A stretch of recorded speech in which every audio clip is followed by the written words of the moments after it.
Kuna mtu anasababishiwa maradhi kwa madeni, unafanya naye biashara mpaka deni linampa maradhi, na wewe unajua jamaa naumwa, madeni yangu yale, na nimemwambia asiponilipa mpaka tarehe 30 ama zake.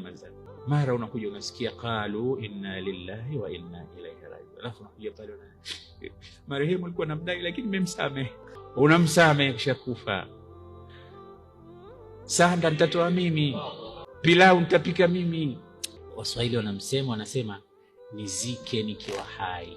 Nizike nikiwa hai, yani kuna watu hata ukisikia mtu anaumwa humpelekei hata dawa, humpelekei hata sindano, angalau uliza wewe umekula nini, unaumwa nini, hata umuulize. Lakini akifa tu usema sanda juu yangu.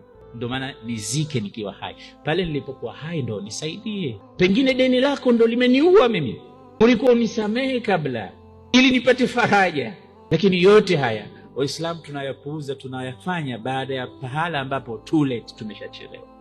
Au taqdi anhu daina. Mambo matatu: habbul a'mali ila Allah idkhalu as-surur fi qalbi al-muslim, au takshifu anhu kurba, au tasuddu anhu ju'a, au muondoshe njaa, mlishe. Hizi zote tunazozungumza ni muamalat.